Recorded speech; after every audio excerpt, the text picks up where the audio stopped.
Hey Danny, Hey, keyboard, Rafi. How are you? how's it going? Good. How are you guys? Not bad, not Doing bad. good. So what's up? Okay. Well, thanks for taking the time to Oh, talk. your pleasure. Lots is going on. Tell us about it. Well, we got a new album, myself and the Nalbandyan brothers, the Brothers Nalbandyan, Who are they? Garmir Caramel, and they're producers from Armenia, from the Republic of Armenia, Oh wow. and they are really fantastic musicians and producers, Oh, and they really specialize in funk and soul and dance music, hip hop, and that kind of R&B genre. And I was hipped to them through other Armenians in music who had been telling me, you should check these guys out, check out their music just in general.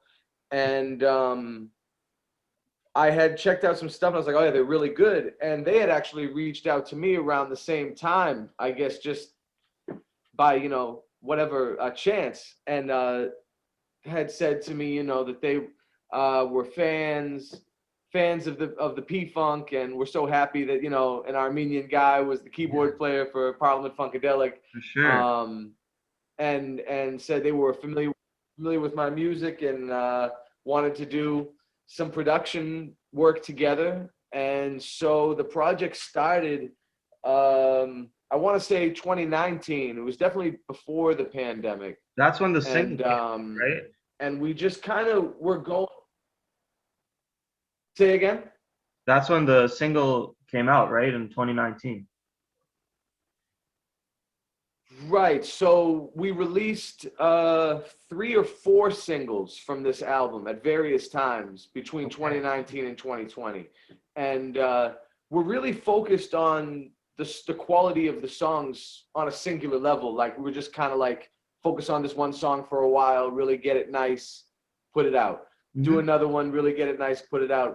I don't know if we were fully thinking about an album from the very beginning. I don't think we were. I think at a certain point when we were, I think, more than halfway done, we had expressed, this should be an album. This is good. This should be an album. And so that was the impetus for that. And among some of the singles, one of the singles is easily the most played of my songs in general in my discography, and the album hadn't even come out yet, just the single itself, Really? song called Why You Wanna.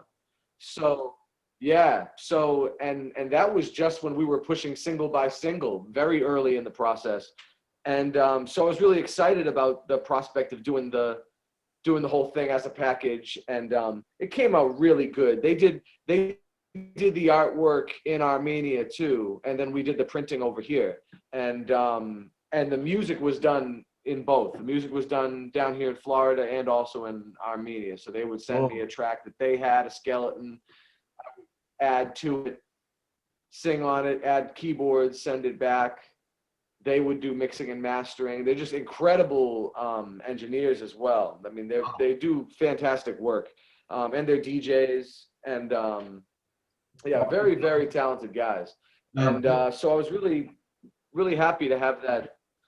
Go ahead. just by the way, the song I like Garmir Caramel. It's really, really catchy. I just want to know what is it? Is it Oh, something like thank you. Armenia Garmir Caramel or something? What is it? is it a metaphor for something? Oh well, yeah, Garmir is just red. Yeah. So like on the front there's the red lollipop, right? So on the front it's just Garmir caramel, like the red lollipop, like Does it mean anything? and it's transcendent. It's up. Well, it's transcendent. It's up for Interpretation. Okay. definition by the listener, if that makes sense. I Yeah, by the listener. Cool. So it could be almost like triple entendre in a yeah. way. There's like several meanings, but the sweetness the cool thing is that the sweetness of the imagery and the sweetness of the connotation really matches the sweetness of the sound of the songs. So like, I'm what they call a synesthete. I can, like, when I hear an album, every album has a different color to me. Oh. And like every song on that album has its own shade or hue or color, and put together they make a color. And songs are that for me, have been that for me my whole life. This definitely evokes a very sticky, sweet, funk kind of romantic, though funky, sexy kind of imagery. So like that really, they chose that to be the title track. Okay. Really early on in the process of it actually being an album. They were like, you know, we want that to be the title track. I said, that's cool. And I think that's because the reason they probably picked it, and maybe I'm wrong, I'm just conjecturing here, but was, yeah, speculating. They were saying, I was thinking that it was because, you know, Garmir being an Armenian word, caramel, not necessarily English, but a word that Americans understand, and kind of the combination of those, since it's a project that was done in the Republic and done in the US. Yeah. Maybe that combination of kind of crossover appeal, if that makes sense. Maybe that's why. I don't know. Again, just speculating, but yeah. Yeah. There's somebody mentioned something on the thread when we posted that we're going to have an interview with you. Does the name of Funkadelic mean anything to you? A musician. Yeah. Funkadelic. I don't think so. No? I'm not sure. He said that he used to do Gary's licks. Yeah, he's an uncredited musician. Musician with Funkadelic or something. But he had another name. Was it something Davis? Like S-M-O-K-E? His real name was something Blink Davis. On Instagram. He mentioned Theracon. Yeah, Theracon is Junie. That's Junie. Right. He used to play with him. But yeah. I don't. Oh, I'm not sure. I'm not sure I know who that is. Interesting. Very interesting. Check it out. Yeah. It was in the thread. We thought we'd mention it in case, you know. Interesting. No, I'm not sure about that. And also with my P-Funk history knowledge, that kind of stumps me because I'm not sure. I don't think they played in Parliament-Funkadelic, but I'd have to look at the name, I guess, in full to know. Okay. But not sure. That's interesting. Okay, I'll check it out. Cool. And also, you said that you played recently in New York. You guys played the summer stage, right? In Central Park? Yeah, we did 2 shows at Summer Stage in Central Park on Sunday, the 27th of June. Oh, cool. And just recently. We just got back, really. And it was great. Actually, we had a show in New Haven, Connecticut the night before that. And our 2 nights That's when I before caught that. a bit of the live stream. It was great. You guys were... Oh, yeah, that's right. We were talking. Yeah. Thank you. Thank you. Yeah, that was a really therapeutic. That one was especially therapeutic, I feel, just because we had all been gone so long. And to kind of lock back up the way we did felt good, because I'm sure I wasn't the only one who was thinking, I wonder how this is going to go. It's the longest time the band has been off the road since the late 80s. And even that was not a very long period, but like just as far as like periods of time off from the road, one of the longest in the band's history, 15 months, I think.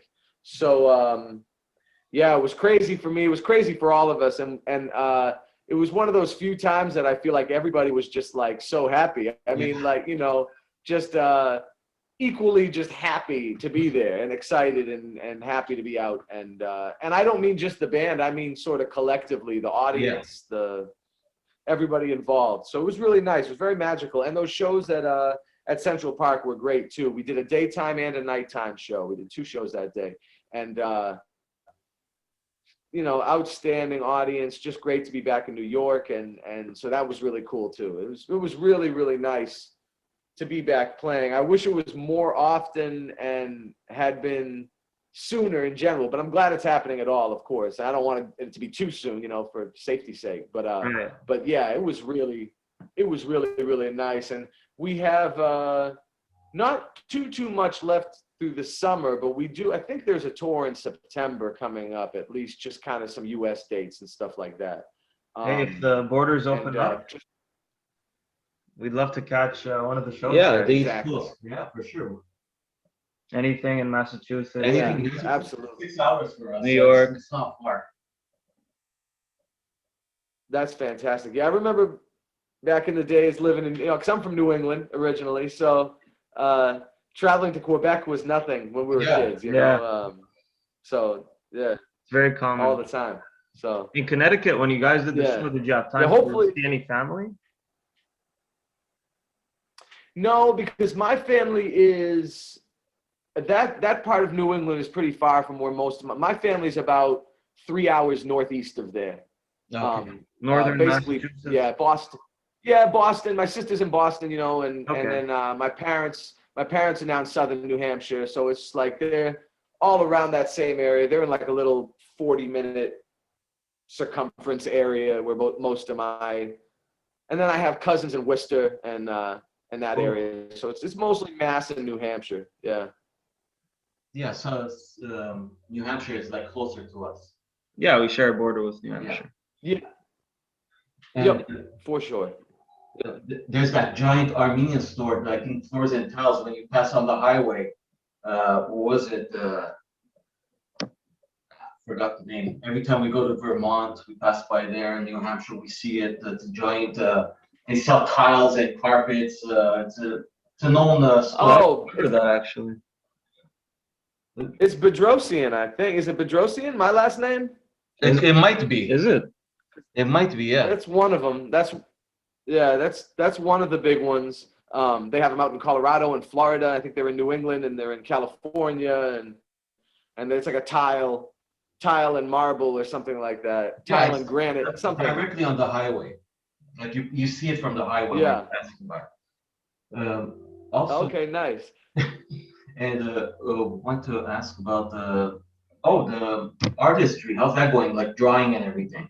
The comic books. Yeah, it's going. Yeah, the comic books are going good. So we got the new issue is out, Sons of the Sun, issue number 2, and Cool. and this is the story of Vahan, and he battles dragons and he battles the giant Barsham from Assyria, and it's a very cool story and continuing the tale. But every one of these books is self-contained. The story is self-contained, so you don't have to have number 1 to understand number 2. So Okay. as of now, they're 2 very separate stories, and you could get either or both, and would not be any more confused by not having a complete set or anything like that. But the physical copies of the first issue sold out, but we're selling the digital copies of the first issue, and then the second issue is still available as well. And I can tell people where they can get this stuff, right? Sure. Sure, we're Of gonna course. post it as well. Go Yeah, right okay, ahead. cool. So they can get either of these, the new album or the comic book, for $25 each, by sending it to my PayPal at info@dannybedrosian.com or Cash App at $ Daniel Bedrosian or Venmo at Daniel Bedrosian. And they can also do a package deal where if they buy both, it's only $40. So Cool. it's a little discount there if they do that. And international is 30. So 25 domestic, international is 30. And how about the album? The album is same, 25, 30 for both. Okay, cool. Yep. Or like I said, they can just get both for 40 and save the money on that. But Yeah. I've actually driven down. I've dropped my international prices by $5 on this recent thing anyway, so it's kind of a discount too for international in general. Nice. Well, But yeah, looking really excited about both of them, and I think it's funny because most of the people who have gotten the new album have just opted for the package and bought both, which is cool because the comic book has already been really selling well, and so it's almost sold out. So definitely for people who want to get the comic book, I'd suggest getting it sooner Pull the than trigger. later. The CD, the album just dropped. Yeah, exactly. Yeah, I reserve a but copy yeah, of the yeah, comic so book for us too as well. So yes, of course, of I'm course. gonna That's check what's that up. out. So Yeah, music, I think you'd love it. are you working on anything new, like any solo stuff with Secret Army or? Yeah. So Yeah. tons of new stuff. So, this time away, the time during the pandemic, other than all the stuff that was awful about it, it at least gave me the respite to sort of retrench, retool, and just keep shedding, and of course, make more new ways to create artistic product, like creating ways to create, in other words. Right. So with that being said, I have an album coming out, myself and Trezay Lewis Clinton, who's one of George's grandsons, and Oh yeah. is part of the third generation of P-Funk. He and I have an album coming out called Clack, K-L-A-K, Clack. And, it's like I like funk, the hip name. hop, yeah, postmodern.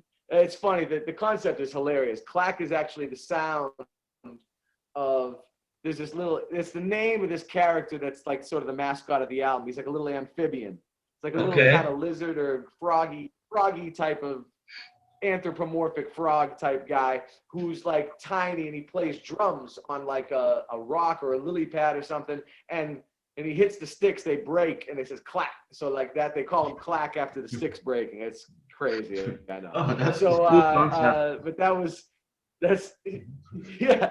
So that's the concept. That's what it's about. And George is on it, and a good cross section of Parliament-Funkadelic is guests on this album, as well as almost all of 3GP, which is the third generation group. They're all on it really as well. And been working on that maybe 3 years, something like that.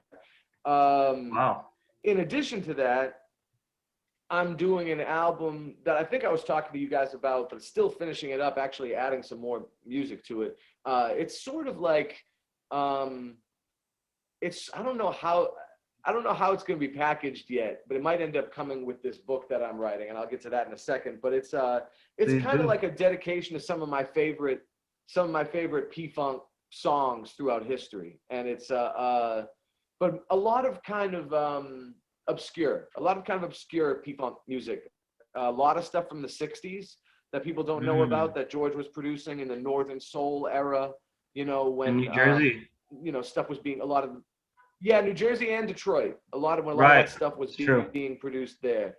Yep. And New York, early to late 60s. Most of the album comes from that period.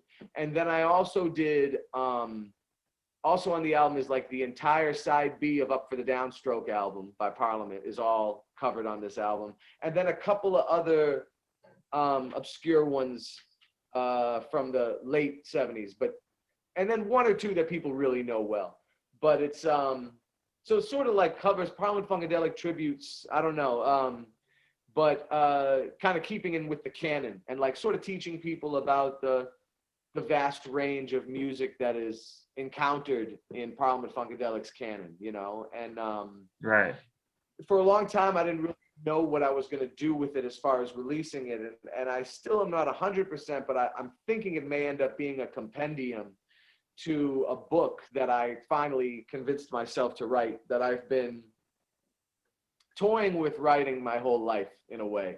Ever since I was a little kid, I was really interested in who played and who sang on all of these songs, these P-Funk songs, because the information is tendentious. It's not super. It wasn't Some of it is documented right. well. Some of it's. Say again, Keyboard. It wasn't documented well at the time. Not Played a lot. documented. Yeah, exactly. Or yes, incomplete, missing information in places. Some places it was more complete than others. In some cases, albums would list who played what instruments on the whole album, but not song by song. Right. And those were best case scenarios, Okay. Those were best case scenarios. In the 70s, some albums would come out, you had no idea who any of the names were. And then even some of the newer stuff, and then the older stuff is even harder because they would just have a record, you know, like a 45 or whatever. It's very little information. And then the newer stuff is even crazy because sometimes liner notes were written wrong. Sometimes stuff is mislabeled.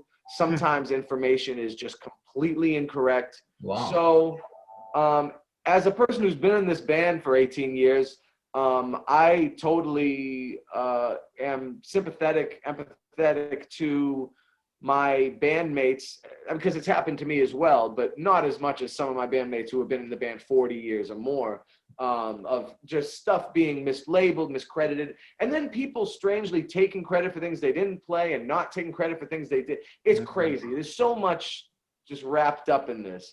That I had sort of started writing lists as a child, all the way up through college. Like I would write lists of like songs that this particular singer sang on, or this particular musician played on. Crazy kind of neurotic stuff, you know. But it was leading me to eventually getting this book together. But the book mostly deals with primary sources, and in that I'm saying. George. Many conversations held over the 18 years of my career and even before with the band members themselves about who played on what, who sang on what, but like in very piecemeal fashion, you know, we'd be sitting listening to someone, was that you who did that? Or was that so-and-so? Like, you know, just over the years. And then coupled with just knowledge that I had garnered over the years over who it was on this or that, or session sheets, liner notes, etc. And I have a vast P-Funk catalog, a discography of albums, you know, even before I was in P-Funk, a very big collection. So scouring that. In addition to that, collecting, as of now, over 65 hours of interview time, new interviews conducted contemporaneously with about 50 plus members of the band, 40 to 50 members of the band who have been in the band over the expanse of this history, of this 66-year history. And include interviews with George. I actually did 3 interviews with George, totaling almost 12 hours. Oh my God. Yeah. And lots of members of the band, a lot of the ones people know, a lot of ones who were there for long periods, lots and lots of interviews. Like I said, it was however many, 40, 50 people so far. And I still have like, I think another 18 on my list to interview. So it's not done yet, but the book is actually 95, 96% complete. It's currently almost 530 pages. Wow. And it literally a list. It's just a list. I mean, it has an intro and a foreword and information about process and information about how the book is compiled and why I left out what I left out and why I kept what I kept. Because there are things I had to leave out for space considerations. Like one thing I'm actually didn't include was the writers, because writers' information is such. It's easier to obtain on all these albums because it's on pretty much all the albums. It's also more controversial because like almost every person I talk to, they'd be like, oh yeah, I wrote that. You know what I mean? And just like there's so much of that. And not to say that they didn't, but there's like a diplomatic game that's being played to make, here's the 3 people that were included as the main writers. That's set in stone. All these people contributed whatever to other pieces that made up that. It's just too much. It's just too much. It's too much a mixture of what's officially written and may or may not be true, or at least partially true, mixed with what people, you know, it's just too much. So I left that out, and I left out things like, for the most part, all the hand claps. I have sometimes who did hand claps, but there's so many hand clap sessions, and each one might have 40 people. It's just how you're gonna. Oh my God. But it does have crazy stuff like all the backup singers, and some of those Parliament songs have got 1 million backup singers. I mean, so it's very, very, I want to say it's authorized, it's complete, and it's canonized. You know, and that's the name of the book, Canonized, as of now. And it's an authorized song encyclopedia of P-Funk, 1955 to 2021. And it is going to be published, you know, like not independently. I'm probably going to have a corporate publisher to do it. We're actually shopping for that right now. And because it's such a big project and it means so much to so many people. It's a lot, you know, it's this thing is bigger than all of us, you know. It's the Parliament-Funkadelic is just, you know, as far as its constituent parts, it's bigger than, you know, it's a huge movement, and it's been around since the middle 50s. So, you know, it's the longest running American popular music band of all time, and probably the biggest, you know, unless somebody can stump me, and I've already compared to Sinatra, Zappa, and all these others. I think the biggest discography of any one production unit of all time. Because that's the thing too. I mean, it's so vast. There's so many people included. It lasts such a long time that, you know, my book, and I know I'm gonna be leaving something out, but my book has 600 to 700, I've lost count at this point, but 600 to 700 releases. Wow. Detailed in it. Now, most of those releases are albums. Only the very early period when it was singles-driven market are they not. So with the exception of like the very early period when it was like singles and things, it's almost all albums. So I mean, it's at least 500 albums, you know what I mean? It's crazy. So that's crazy. Huge output. And it's not just a great read for people who want to know, although it is great for that. People are salivating to find out some of this stuff, and people fight about this stuff online all the time. Like on social media, when you go to like the P-Funk groups, the main thing is who played this, who, you know, no, it was this. There's so much. And but I think it's, you know, it's good for the fans in that way. It's an academic tool. I feel like it could be in colleges, music schools, HBC, you know, anything like that, because it's a huge piece of American history. Yeah, it's a history. It's musicology. It's history. It's American history. It's African American history. It's all that. So there's so much to it. And then also, it's just the young fans, people who are just getting into it, or even maybe people who are just casual listeners. It gives them an understanding of scope. And I want to say it should give those universities that aren't teaching about it now, and people who have not yet recognized it for what it is, a sense of scope, if that makes sense, you know, because it's far vaster than I think even people in it understand. And I'm always the only one in the band that's like throwing these stats out there, but you know, even George doesn't throw these kind of stats out there, but it needs to be understood, because sometimes the workings of the machine with all its cogs and everything, it loses. And it's good to keep looking forward. That's important. You know what I mean? But I think sometimes it's like, it's lost in the sauce. Like a lot of times, you know, I saw not too long ago that they're celebrating the 50th anniversary of the first Funkadelic album. And so then people started attaching that to the 50th anniversary of P-Funk. But I can tell you right now, back in 2005, we did a very big show at the Greek Theater with the Red Hot Chili Peppers opening and Bootsy and everybody. Oh, wow. 50th anniversary of P-Funk, okay, 2005. All right.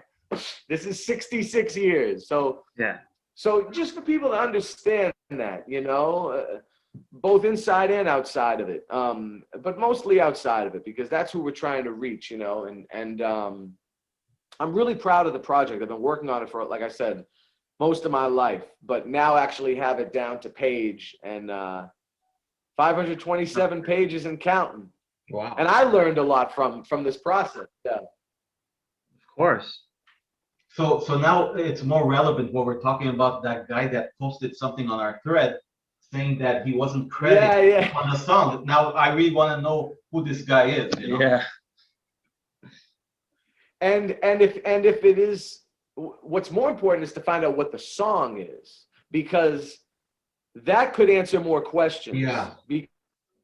Because if the song's been released, that's important. What era it's from is important. Who did receive the credit, or if anybody received credit at all? Because like I said, it's a tedious process, you know. A lot of times you don't know who it's going to be. Miscredited uncredited.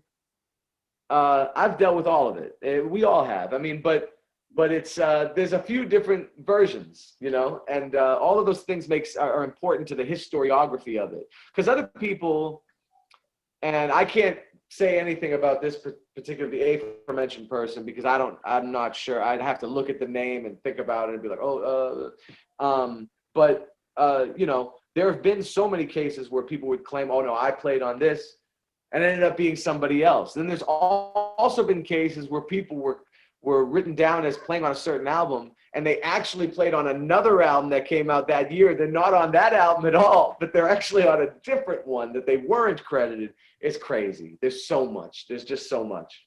So trying to right wrongs, trying to shine light for everybody. And you know, the deepest part of the interviews for me, and all the interviews were great. I mean, they're fantastic doing these interviews with my bandmates and with all the guys throughout the history. But George's memory specifically is insane. You know, he's going to be 80 this month. Wow. And he remembered. So like the first interview I did with him was almost 8 hours, just the first day we did.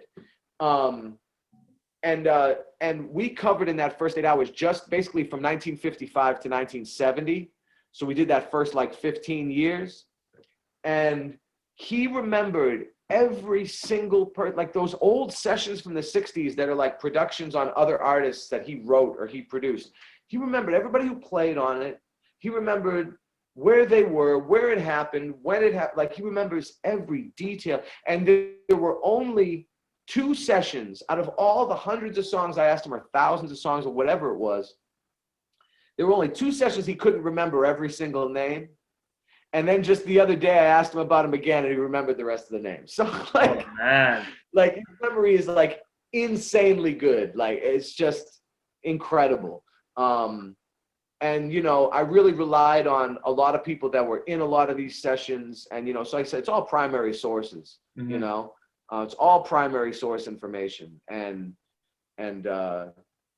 it's interesting because for the longest time before I wrote the book, the controversy was in people saying what songs they played on. But when it finally came down to the interviews, there was actually almost no crossing lanes as far as people claiming, or you know what I mean? Everything straightened right out.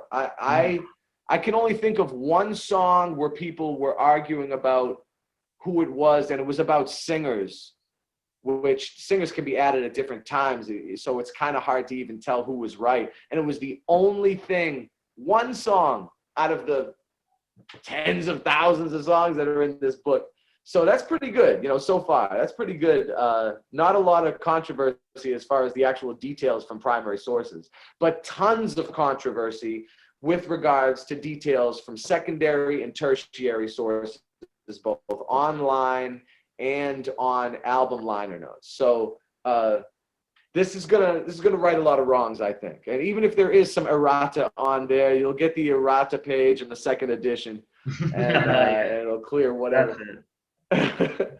I'm excited for this. Yeah. I can't wait to check this That'll be out. cool. Because we love history as well, so Yeah. it's a nice mix of music and history. Yeah, it'll be a good debate also. Yeah. I'm sure people will be All talking the about forums it. are gonna go crazy now. I think it's going to be a big deal. Yeah, I think it'll be really, really cool. And you know, they did a my agent who's handling helping me get the publisher. She was like, it's too many pages. It's like it's too many. Not too many pages. It's like be careful. It's not too many words. And you're like, I know. She's like, if it exceeds 80,000. Yeah, if it exceeds 80,000 words, we're gonna have to make it 2 volumes. And I was like, oh no, I'm trying to keep it as 1 volume. So, Yeah. But it's more like everything in a one reference place. material, right? It's written as a referential material, not as a story. yes, Okay. Not as a text. Yeah. right, yeah, yeah. It's real reference material. Like it's a list. It's a It's a big list. It's crazy. A database. I mean, we always ask, okay, so what new project do you have coming out? I mean, what more can you do? The guy's writing a book. He's like playing with 3 bands. He's like, how do you find the time? Busiest guy alive. It's But you know what's funny though too, Rafi, is that this is kind of par for the course. I mean, it's kind of how I always have been. Okay. So like I'm always, you know, when I first joined P-Funk when I was in my 20s, I think I was probably in like 12 bands at one point. Oh my Just God. insane. And I mean, in addition to the stuff that I've already talked to you guys about that's going on now, I also do, you know, weekly sessions for a multitude of artists. So there's always new sessions coming in that I do on freelance for other producers, other artists. I recently did something for some of the people in Jefferson Starship. They have a new lead singer, and she's doing an album. I did some stuff for her. I've done, and then projects with all the other band members of P-Funk as well. You know, I just did some stuff on the trumpet players, new records, some stuff. You know, it's just constantly. George's son Tracy, we just did almost a whole album's worth of material together. So it's always just like sessions coming all the time, and writing number 3 of the new comic book. And you know, and you know, keeping up with all the different stuff on social media and the you know, it's a lot. But also, since shows are way down, I think output is increasing in other places in order to mix with that, you know, to compensate for that in a way. Because I just recently started doing my classical shows again after a very long, you know, 15-month hibernation of sorts from live playing. So just started that again in June, I should say, and continuing on with that now, and just starting to kind of pick those things up again. And we're actually looking towards booking a Secret Army tour, maybe sooner than later, I think, because you know, we were thinking about, you know, back to New England, which is one of our bigger fan bases, but it's also, you know, my excuse and my chance to go back and see family and friends. Yeah. But we do a lot of tours with Secret Army up that way, and so I'm thinking about doing something up that way, maybe for fall, maybe even sooner. And of course, you know, we'll keep everybody abreast of it, you know, and all that kind of stuff, of course. Yeah. Now let me can I turn the tables and ask you guys a question? Yeah. Of course. Okay, cool. Because I don't think we talked about this last time, and if we did, forgive me. Yeah. I was gonna ask you guys. Now I know, Rafi, your family lived in Israel, right? Yeah. You lived in Yes. Israel? Yes. Okay. So where in Greater Armenia, where in historic Armenia is your family from? Before they got there, before they went to the Levant. Dertiol. Say again, where? Dertiol. It's called Dertiol. It's on the Mediterranean, near Oh, Hatay yeah, province, I think. Okay. Okay. Nice. But Nice. we So, but we couldn't. Go ahead. There was one village of my father's side that we couldn't. You couldn't find it on the map, we on couldn't Google find it on Maps. the map. We've been trying to figure out. what was it called? It was with a K, no? Yeah. Penali. No, Garna. Garna. That's it. It was Garna. That's the village's name. Garna with a Okay. KH probably, or Now GH or something. And we were looking for it, and we couldn't like trace it back. You know. It was in modern Turkey, right? Yeah. Well. Okay, well that's probably that- why the name is. Yeah, exactly. It's Yeah. the name has probably Right. changed. Yeah. Well, I'm we sure, like because old maps. only the really large cities have maintained the name, Yeah. and it wasn't even by the Turkey's wishes. It just was with the locals, and like Van is still Van. Yeah. Mush is still Mush. Yeah. Well, in those Urfa parts, it's is mostly Sanli, Kurdish it's- people living there, right? So Yeah. Now, yeah. now, So those places stayed the same, but all the smaller villages, even the villages that had Arabic or Turkish names, they even changed. Yeah. That's what a lot of Armenians don't understand. The names weren't even necessarily Armenian. They weren't really changing Armenian. A lot of them were Turkish. It's just the names Yeah. that they were known when the Armenians were living there. Yeah. Exactly. You know, those were what they were known as when Armenians were living there. So, you know, there's lots of you know, names like Haji this and Hussein that and all these like Arabic and Persian and Turkish, even Ottoman Turkish names that they would change. So if it's on the Mediterranean coast, is it near Adana? Like near It's like, near the area? Syrian border, I believe. Yeah. So Kilikya side, close to Kasab, maybe. Near Possibly. that side? I'd have to double check. Because Adana is on near the water, I right? think Adana's just a little northwest Yeah. of here, of Northeast, Dortyol. Okay. And if you check Dortyol, Okay. Dortyol, you'll see where it is on the Well, maps. yeah. It's on Google Maps. I know exactly the name. I just missed the name when the first time you said it. I know exactly Okay. where Dortyol is. Yeah, Totally, it was one of the main spots during the genocide, unfortunately. Yeah. Yeah, transit. Mhm. Wow. I just wanted to ask. I don't think we talked. I wasn't sure if we talked about. No, we last didn't time. get into. I don't think we did. No, we didn't. That's awesome. We'll Thank you, discuss fellas. it. I really appreciate it. It's always I mean, a good our time pleasure. talking to you guys. Oh, it's our pleasure. Anything we can do to help out, no problem, you know. I appreciate you guys. Okay, no All right, problem. talk to you soon. Yeah, take Yeah, care. take Bye. it easy. Bye-bye. You too. Bye.